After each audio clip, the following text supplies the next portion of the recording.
Cabildeo presenta Informe Especial con Amalia Pando.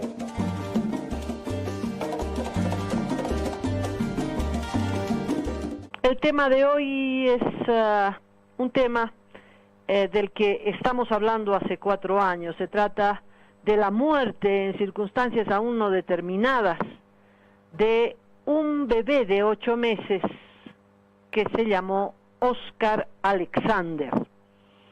En la víspera y a las 5 de la mañana, cosa que es inaceptable en cualquier tribunal del mundo, se leyó la sentencia condenatoria contra los últimos 3 procesados, una sentencia condenatoria contra un médico al que se lo halla responsable de una violación contra el bebé Alexander y le dan una sentencia de 20 años.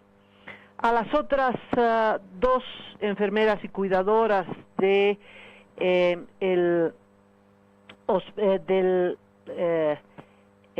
Hogar Virgen de Fátima les dan sentencias menores, pero la sentencia identifica como autor de una violación contra el bebé Alexander a el médico Jerry Fernández. Bueno, sobre este caso tengo tanto material que podríamos hacer un reportaje, casi un largometraje.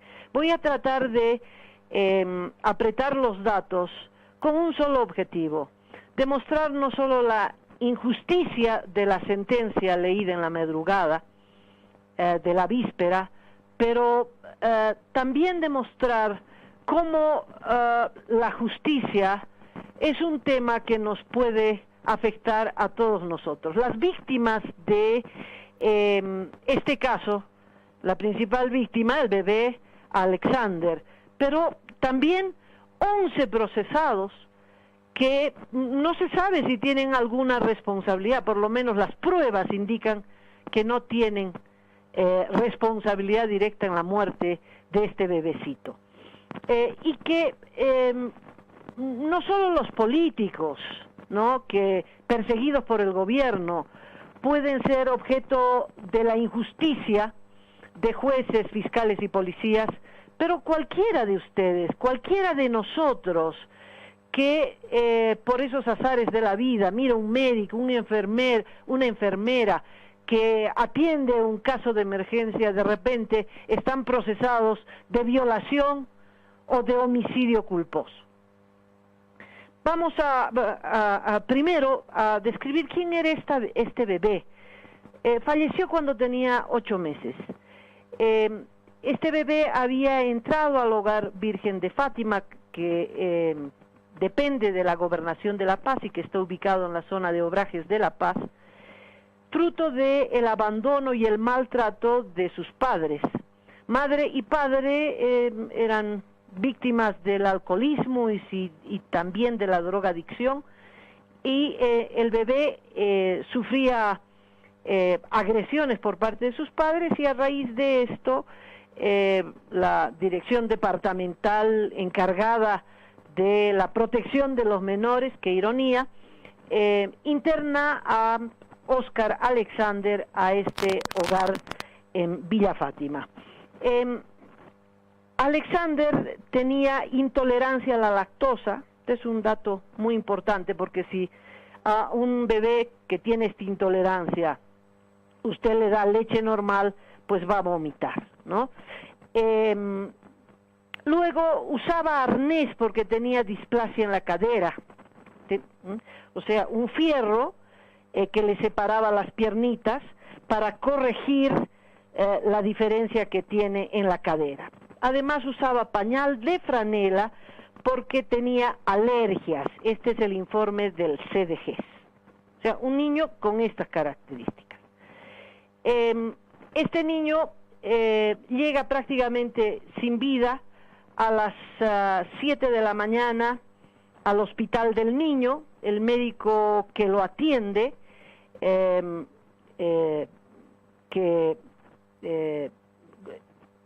lo reanima. El niño está prácticamente muerto, entonces la tarea principal del médico es revivirlo.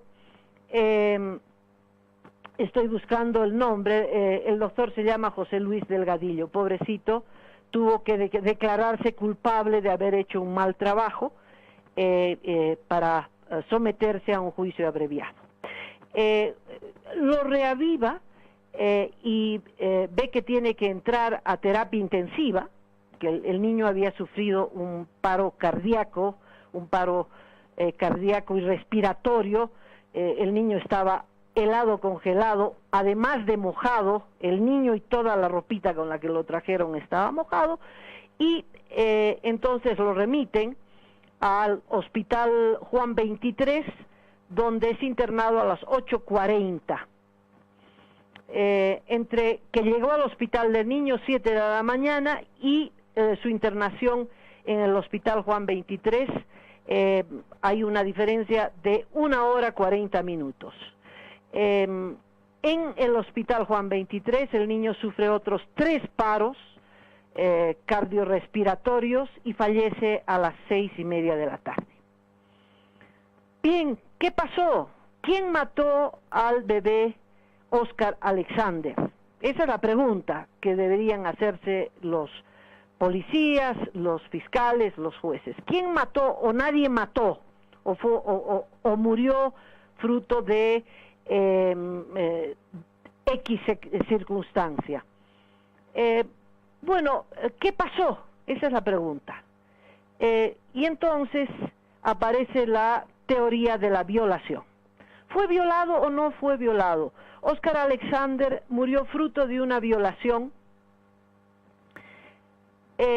Todavía con vida es visitado por una forense, Ángela Mora, que es la primera que habla de una violación. Dice que el ano del bebé estaba desflorado, aunque este es un término propio de las violaciones de mujeres. Es decir, el informe de Ángela Mora es para echarse a llorar, ¿no? Uso inapropiado de términos médicos, etcétera, etcétera.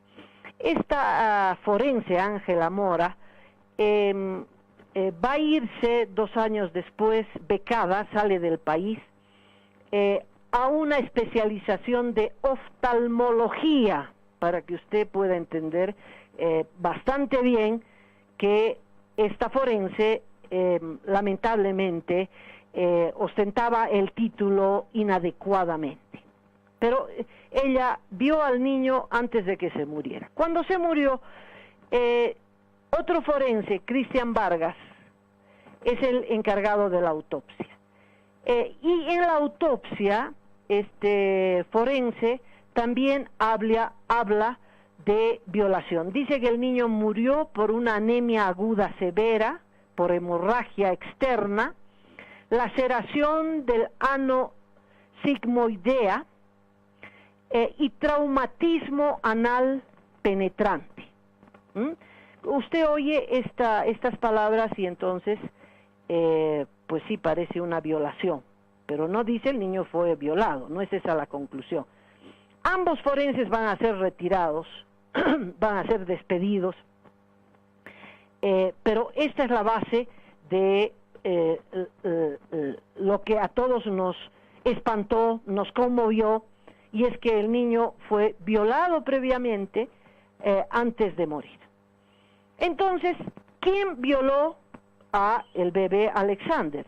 Entonces, la fiscal del distrito de entonces era la señora Patricia Santos, fiscal del distrito, conocida porque fue la fiscal del caso Chaparina, la que exculpó a Sacha Llorenti, al gobierno, a todo el mundo, y la que pues ratificó judicialmente que las cadenas de mando en nuestro país se rompen, especialmente para proteger al presidente Evo Morales. En agradecimiento por los servicios prestados, Patricia Santos asumió la Fiscalía del Distrito y fue despedida por el fiscal Guerrero en marzo del 2015, ¿no? La violación o la muerte del bebé Alexander se produjo en noviembre del 14. Entonces, unos meses después, Patricia Santos, que fue la que encarceló, acusó y desarrolló la teoría de la violación, ya desde la fiscalía, es despedida porque no pagaba alquileres, ¿recuerda usted? Héctor lo va a recordar bien porque un día vino la dueña de casa de esta fiscal, trabajábamos en Herbol, para denunciarnos que la señora Patricia Santos no pagaba alquileres desde hace 8 meses y como era la fiscal del distrito no quería ni recibir a su dueña de casa. Bueno, como esto se hizo un penoso escándalo ético, el fiscal Guerrero la destituyó. Bueno, pero hasta que la destituyeran, Patricia Santos acusó a el médico Jerry Fernández, el que ayer en la madrugada recibió la sentencia de 20 años de prisión, que estaba asignado, que trabajaba en el Hogar Virgen de Fátima. ¿Por qué lo acusan a él? Pues lo acusan antes de tener una prueba, antes de tener la mínima prueba. En una de las audiencias, la fiscal Santos, Patricia Santos, dice, es que, mire, ya tiene 32 años y no se ha casado, entonces seguramente es pedófilo, como no se ha casado. Es decir, es la ignorancia más grande sobre el mundo de los pedófilos, que generalmente son hombres bien casados con muchos hijos y que son pedófilos, ¿no? Esa era una de las acusaciones. Y la otra fue determinar, y esto es muy importante, de que el único hombre que estaba en el Hogar Virgen de Fátima era el doctor Jerry Fernández. Y como la violación se dio aproximadamente, se supone, según las conclusiones de la fiscal, porque no hay ningún documento forense o médico que diga lo que repitió Patricia Santos, y dice que como la violación presuntamente, ella supone, se dio a las 5 de la mañana, el único hombre que estaba en el Hogar Virgen de Fátima era el doctor Jerry Fernández. Y como era el único hombre, entonces no hay, es decir, esa deducción, ¿no? Entonces se convierte en el único indicio por el cual Jerry Fernández es detenido en diciembre del 14. Esto nos va a llevar a discutir cuándo se produjo en realidad la presunta violación. Pero hubo violación. Bueno, ya le leí lo que dice este forense, el que hizo la autopsia, Cristian Vargas, que fue el que dio el indicio de la violación, que fue el indicio con el cual trabajó Patricia Santos, y que al parecer Cristian Vargas fue presionado para emitir un certificado que al parecer es totalmente mentiroso.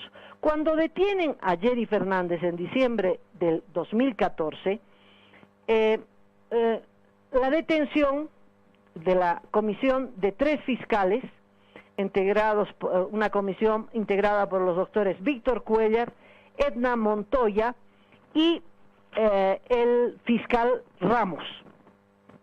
Los 2 primeros serán despedidos y Ramos renunciará posteriormente. Bueno, en ese momento, cuando lo acusan a Jerry Fernández, lo acusan en base a esta suposición. Primero, hubo violación, y segundo, el único que estaba en el hogar era el doctor Jerry Fernández. Pero además, la fiscal del distrito dice que se encontró ácido prostático en el bebé. El ácido prostático es segregado en una relación sexual durante la eyaculación. Nadie sabe quién sacó la prueba de este ácido, ¿no? Nadie sabe en qué laboratorio se confirmó la existencia del ácido, pero cuando ella dice, y es la fiscal del distrito, que se encontró ácido prostático, todo el mundo da por cierto que esto ocurrió, y esto no está probado. Y entonces dice, el único hombre que pudo haber violado es el doctor Jerry Fernández. Pero las pruebas de ADN todavía no han llegado. O sea, lo meten a la cárcel sin que las pruebas hubieran llegado todavía a la fiscalía, ¿no? Y las pruebas llegan 2 días después de que Jerry Fernández es internado en la cárcel de San Pedro. Y la prueba de ADN, que es del IDIF, ¿no? Dice que no coincide con ninguno de los 5 detenidos, porque ya para entonces había sido detenido los doctores del Hospital de Clínicas y el doctor del Hospital Juan 23. Y 2 días después, el 18 de diciembre, el informe forense dice, no hay ninguna relación entre las pruebas recolectadas del cuerpecito del bebé Alexander con ninguno de los detenidos. Eso ya ocurre en diciembre del 2014. Y 2 días antes ya había sido llevado preso Fernández. Ante un documento concluyente como este, lo que tiene que hacer el juez es un mea culpa y liberarlo inmediatamente. ¿Usted cree que eso podría pasar en nuestra justicia? Imposible, imposible. Y sigue el proceso. Lo que pasa a continuación es que Patricia Santos despide por ineptos a 2 de los fiscales, Víctor Cuellar y Edna Montoya. Y los va a reemplazar, Dios me libre, por otros 2 fiscales muy conocidos. Edwin Blanco, el que está ahora como fiscal del distrito acusado de un sinfín de irregularidades, y Susana Boyán, muy conocida también en el ámbito de la fiscalía y de las irregularidades. Se mantiene todavía el fiscal Ramos, ¿no? Y el fiscal Ramos va a renunciar el 27 de marzo del 2015 en una carta en la que dice que él no tiene libertad para investigar. El fiscal se llama Leopoldo Ramos. Él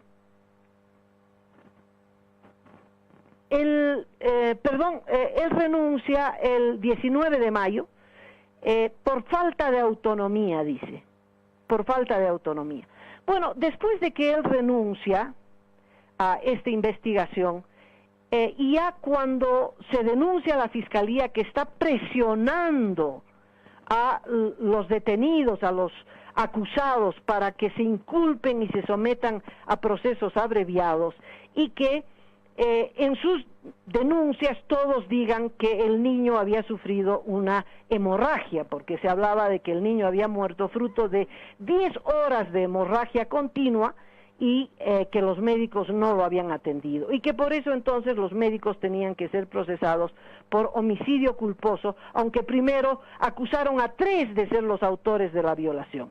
Bueno, después se supo por denuncia de una senadora que hace 2 denuncias interesantes. Primero, que Leopoldo Ramos, el fiscal que renuncia porque no tiene autonomía para la investigación, el 27 de marzo del 2015 había emitido una resolución en la que dictó el sobreseimiento de todos los procesados por falta de indicios y menos pruebas. Corrijo la fecha, el sobreseimiento es del 16 de mayo. Dice Ramos que emite una resolución y dice, están todos sobreseídos porque no hay pruebas. Y la Fiscalía oculta este sobreseimiento y luego es evidente que presionan para que Leopoldo Ramos renuncie. Y entonces la manija de la Fiscalía la agarra Edwin Blanco y después Susana Boyán, que se mantienen en esta penosa investigación hasta que renuncia Patricia Santos, que tendría que ser procesada por todas estas irregularidades, igual que Edwin Blanco y Susana Boya. Bueno, ¿qué es lo que pasa? Primero, que hay un informe del IDIF, que llegó 2 días después de la detención del doctor Jerry Fernández, que dice que el ADN de Jerry Fernández y de los otros 5 varones procesados no coinciden con el ADN encontrado en el cuerpecito del bebé Alexander. O sea, ellos no son. Si hubo violación, ninguno de los 5 es culpable. Entonces, lo del ADN es concluyente.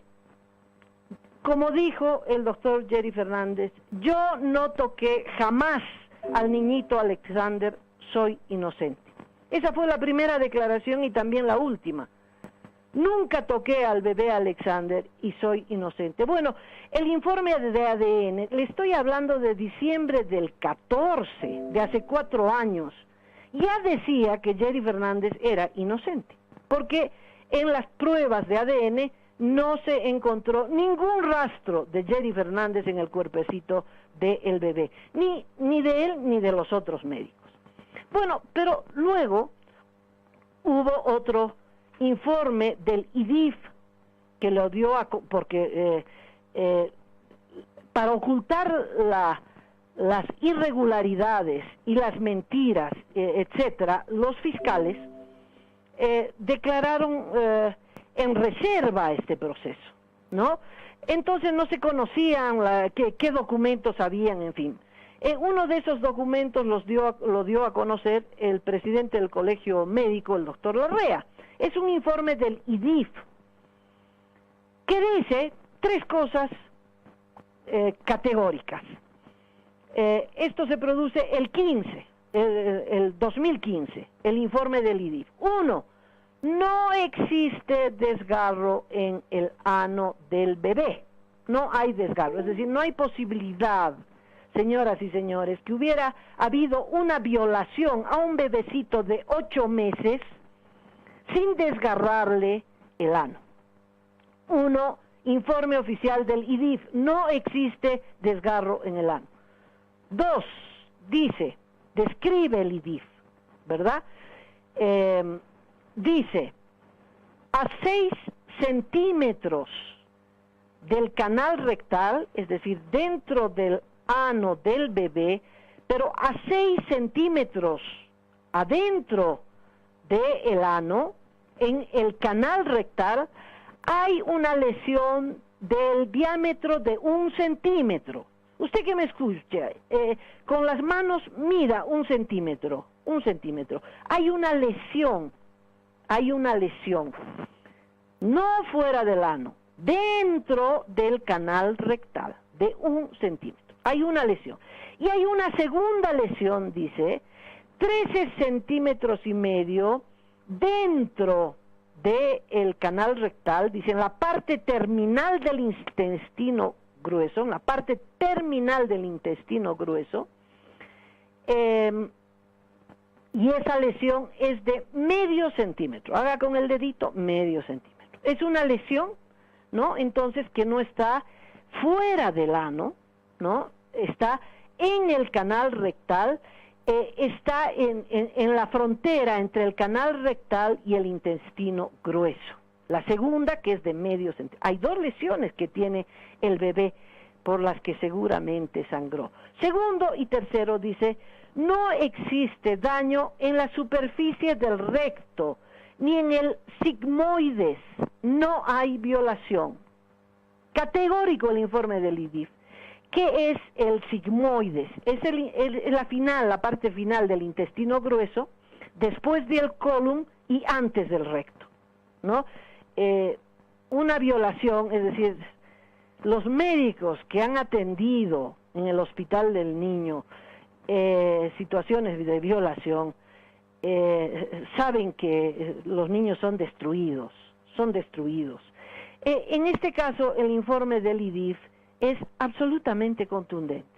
Le reitero, no hay violación, es el informe del IDIF, ¿no? No hay desgarro en el ano, tiene 2 heridas en el interior, una de 1 centímetro y otra de medio centímetro, de un diámetro, o sea que es una herida como circular, no es un desgarre. Y no existe, dice, ningún daño en la superficie del recto.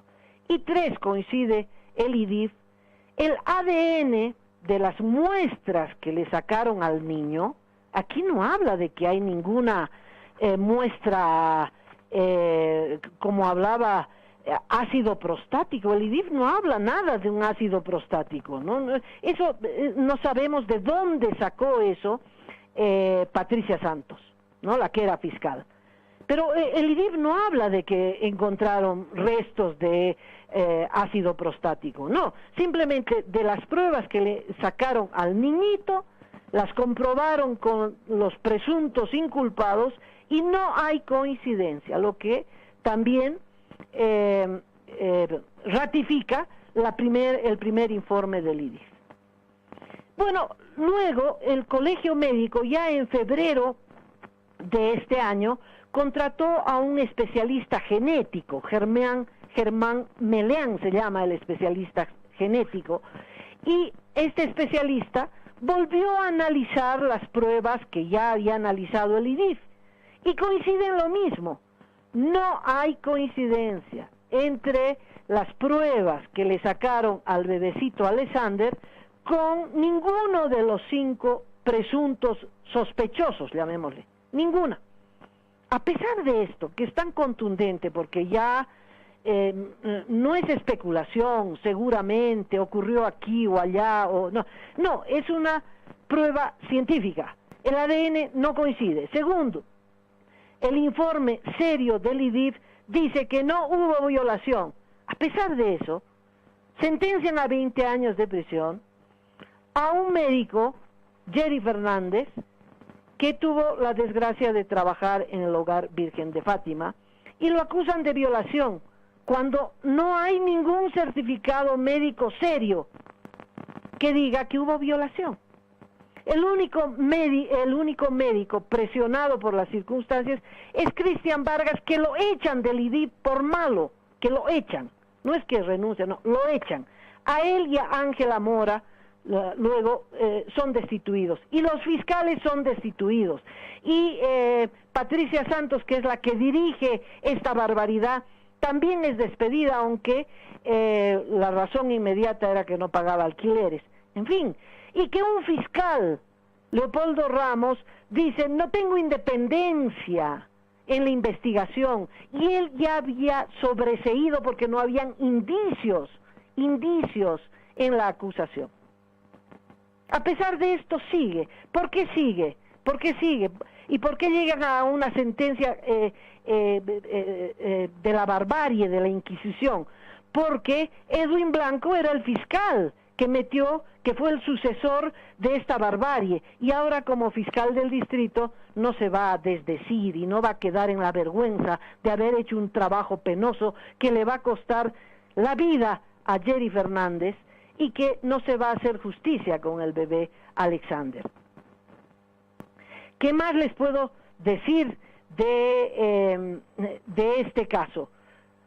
Primero, no hubo violación.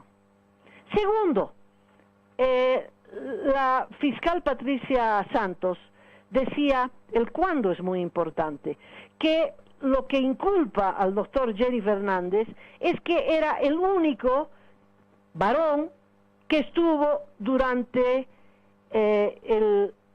la presunta violación, que no hubo, ¿no? De acuerdo a los certificados, reitero, no hubo violación. Pero ¿qué dice?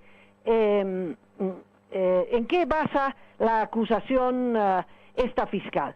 Dice que la mujer que cuidaba al bebecito, que en realidad era una joven de 19 años, la que la llamaban la mamita, que era Madeleine Pache Cambi, que también se rindió y se sometió a un proceso abreviado y le dieron 5 años de prisión. Bueno, ella declaró que a las 5 de la mañana de ese fatídico jueves 13 de noviembre del 2014, ella salió de la sala de los bebés, donde estaban las cunas de los bebés, y fue a preparar las leches, porque atendía a 5 o 6 bebés.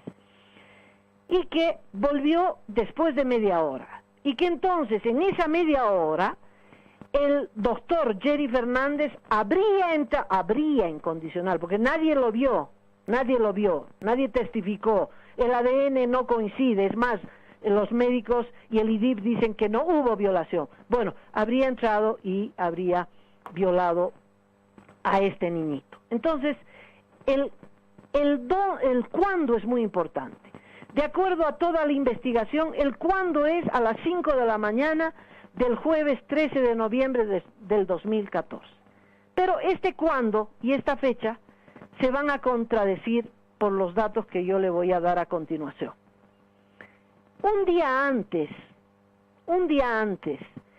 la responsable del cuidado de este bebé, Madeleine, fue con el bebecito Alexander al hospital del niño, un día antes. Entonces el bebé ya estaba enfermo un día antes. Y en el hospital del niño no lo atendieron porque Madeleine no consigue ficha. Es el drama de la salud en el país. Entonces, el cuándo se cae, porque el bebé ya estaba enfermo un día antes.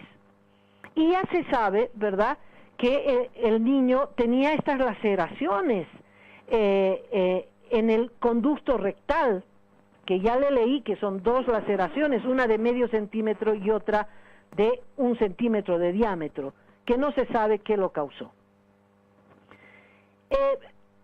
Entonces, un día antes, el médico Jerry Fernández no estaba de turno, pero el bebé ya estaba enfermo.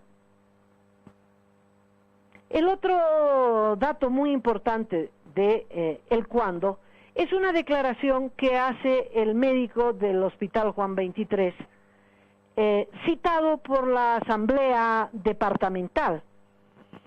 En esa declaración, bueno, en esa ocasión se presenta tanto la directora del Hospital Juan 23 como el médico que atendió y que después será procesado, atendió al niño Oscar Alexander, el doctor Roberto Gumiel. Y ante los asambleístas, Roberto Gumiel, que fue el que lo revisó, dice, efectivamente, saqué el pañal del bebé y encontré un coágulo. No encontró una hemorragia de 10 horas, por favor. Encontró un coágulo fétido, es decir, que olía horrible. Un coágulo fétido. No dice varios coágulos, dice un cuadro, es muy explícito el doctor Roberto Gumiel, un coágulo fétido que seguramente el niñito lo expulsó y que por lo fétido data de 4 o 5 días. Ese fue el informe que presentó el doctor Roberto Gumiel. Entonces, las lesiones de el bebé Alexander datan ya de 4 o 5 días anteriores. Es decir, el niño tenía una hemorragia interna, ¿no? Eso se desprende de los informes, fruto de las heridas que tenía adentro, una de medio centímetro y otra de 1 centímetro de diámetro, que no se sabe qué causaron esas heridas porque los forenses ni nadie se ha dedicado ni ha querido investigar esto. Porque no quieren investigar el origen de esas heridas porque quieren negar esas heridas porque la Fiscalía estaba empeñada en demostrar que hubo una violación. Entonces, la Fiscalía nunca llamó a declarar al doctor Roberto Gumiel ni a la directora del Juan 23, Pilar Gauvero, a declarar sobre este hecho que es tan importante. Cuando llega el niñito al hospital Juan 23 y el doctor Roberto Gumiel, porque ya está, el niño está vivo, no es la circunstancia como cuando llegó al hospital del niño, en Miraflores. Entonces lo revisa y le saca el pañal, y ahí por primera vez encuentra este coágulo de olor fétido. No es que encuentra una hemorragia de 10 horas, ¿no? La explicación de este coágulo después tendrá una lógica en el informe del IDIF, que da cuenta de que encontraron dos heridas dentro del conducto anal del niñito, pero no es fruto de una violación. Pero cuando el doctor dice 4 o 5 días atrás, quiere decir que el niño no tuvo las heridas el jueves 13 de noviembre a las 5 de la mañana. El cuándo también se cae, el cuándo también libera de culpa, exonera de culpa al doctor Jerry Fernández y a el equipo que estaba alrededor. No se olviden que después, ¿no? Y ahora voy al dónde, se acusa de violación a los médicos del Hospital de Clínicas. Y esta es la intervención del entonces gobernador de La Paz, César Cocarico. El Hospital Virgen de Fátima depende de la gobernación. Y cuando se enteran de esta presunta violación a un niñito de 8 meses, con todo el dramatismo, la gravedad que el caso amerita, interviene inmediatamente Cocarico, a quien habría que procesarlo por obstrucción de justicia. Y Cocarico se empeña en demostrar que la violación, la presunta violación, no se produjo en el Hogar Virgen de Fátima, sino que se produjo en el Hospital de Clínicas o en la ambulancia que trasladó al niñito del Hospital de Clínicas al Hospital Juan 23 o en el Hospital Juan 23. Y por eso la Fiscalía, que cumple órdenes al pie de la letra del gobierno, acusa de violación a 3 médicos de manera simultánea. ¿Y qué dice Cocarico? Es que un médico ha dicho que no vio la hemorragia, y como no vio la hemorragia, seguramente él ha causado esa hemorragia. Es decir, el médico, ¿verdad?, que le salvó la vida en primera instancia a el niñito, no sé, se dio tiempo, no sé cómo, y violó al niño. Es decir, es de una locura, es de una aberración que ya no tiene límites, ¿no? Lo único que quería Cocarico era deslindar responsabilidades y negar que si ocurrió algún hecho, ese hecho se produjo en el en el Hogar Virgen de Fátima. Y gracias a la intervención de Cocarico, la Fiscalía y los investigadores y los policías llegan al Hogar Virgen de Fátima una semana después. Si ese hubiese sido el escenario del crimen, había que intervenir, pero en el segundo, a ver si quedó sangre, porque una violación de este tipo provoca una hemorragia. Es que usted no puede imaginarse lo que puede ser la violación de un bebecito de 8 meses, por favor. Y entonces, esa cuna, esa sala, tendría que haber estado, pero llena, rebalsando de sangre. Bueno, no encontraron nunca nada, porque es que no hubo violación. Tenían que haber intervenido inmediatamente el dormitorio del doctor, etcétera, ¿no? No hicieron nada, llegaron una semana después, porque era importante que vayan a ver el hospital, el Hogar Virgen de Fátima, porque para descartar, no solo para probar, sino también para descartar, y no fueron. Entonces Patricia Santos dijo, es que el doctor Fernández ocultó las pruebas, en fin. Lo que no se sabe es porque Madeleine Pachecambi bañó al niño y lo llevó al hospital. Lo había llevado un día antes, el 12. ¿Y por qué lo llevó el 13? Bañándolo primero. El colegio médico presume, ¿no?, que el niño sufría de neumonía, desde que fue internado en el Hogar Virgen de Fátima. Sufría de neumonía. A un niño con neumonía, bañarlo, que no se sabe si lo bañaron en agua caliente, ¿no? Y que lo llevaron mojado porque no alcanzaron ni a secarlo y toda la ropita de él estaba mojada cuando llegó al hospital de clínica. No se sabe si Madeleine percibió que el niño echaba sangre porque tenía estas lesiones, y que entonces ella supuso que había una violación o algo grave y quiso ocultar. Lo cierto es que lo bañó y lo llevó mojado, ¿no? Nunca la dejaron explicar, ¿no? Simplemente la presionaron para que ella diga. Hay dos declaraciones de ella, dos declaraciones completamente distintas. La que le hizo valer, ¿no? La fiscalía fue aquella en la que ella se inculpa y dice, sí tenía una hemorragia profusa y yo no denuncié esto, y entonces por complicidad y la sentencian por homicidio culposo a 5 años de prisión. Pero no le preguntan por qué llevó al niño un día antes al hospital. Nunca nadie le pregunta oficialmente este hecho, que es muy importante. Porque si ella llevó al niño un día antes al hospital, el doctor Jeffrey Fernández no tiene nada que ver en este asunto. Segundo, ¿qué pasó esa mañana? Ella y la enfermera Lola, que también ha sido sentenciada a 2 años en las últimas horas, llevan al hospital y dicen, ha tenido una broncoaspiración, es decir, ha vomitado.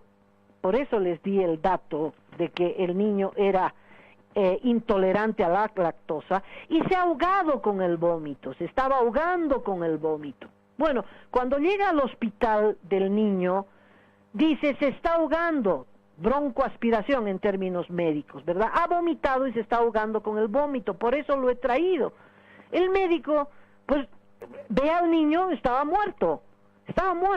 Entonces, lo reaniman, lo reviven, y ni bien lo reviven, lo despachan porque no hay terapia intensiva en el hospital de clínicas. Gracias al gobierno de Evo Morales, ¿verdad? Porque, claro,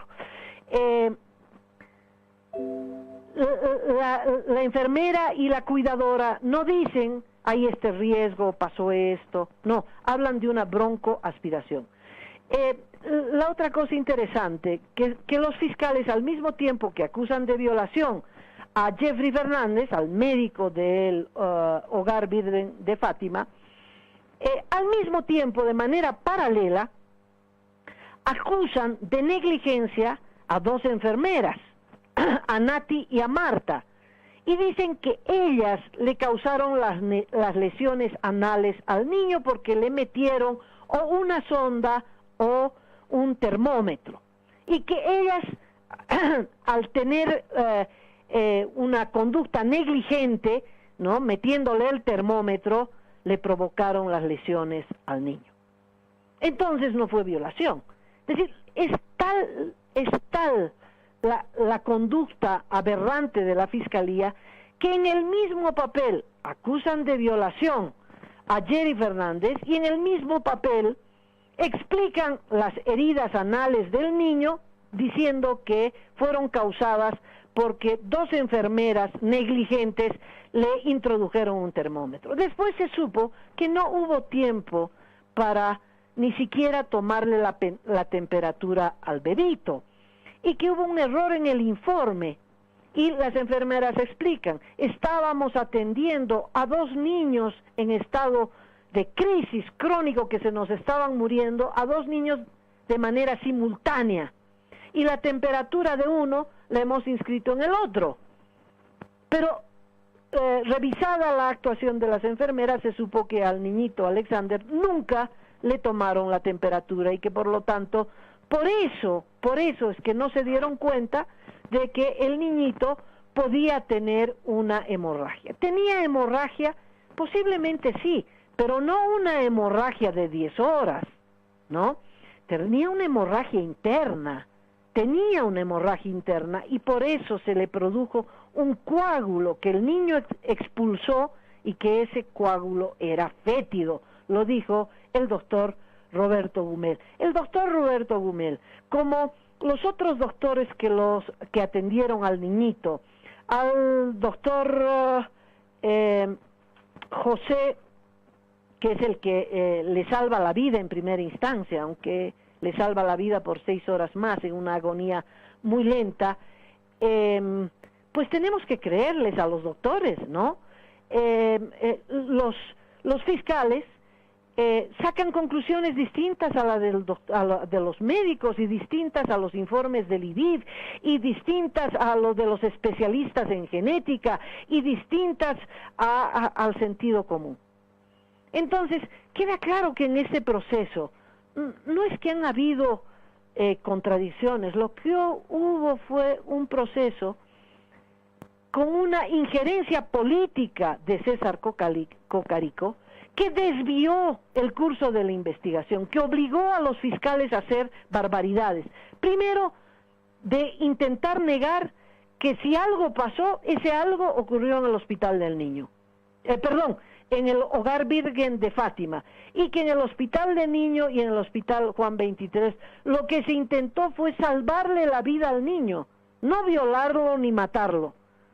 ¿Qué pasó en el Hogar Virgen de Fátima? Pues no quisieron investigar, porque inmediatamente sacaron la conclusión que el médico que le salvó la vida inicialmente al bebito, seguramente ese lo violó.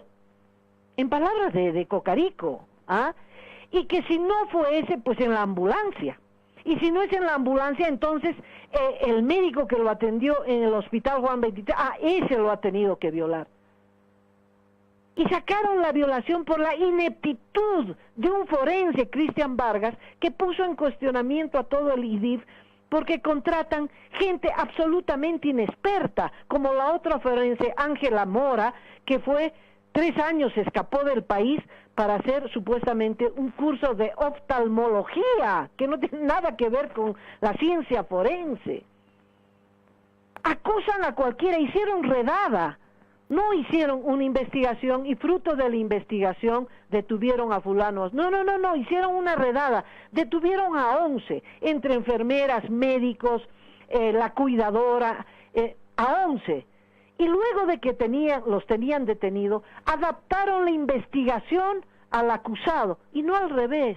No es que las detenciones son fruto de una investigación como ocurre en todos los países del planeta, no. Aquí primero detienen y luego adaptan la investigación y las pruebas que nunca aparecieron al acusado. A ver, a Estito, ¿de qué le acuso, verdad?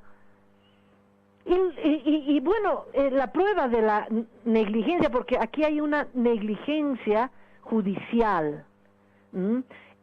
Los forenses y los jueces tendrían que ir todos presos por la barbaridad que han cometido.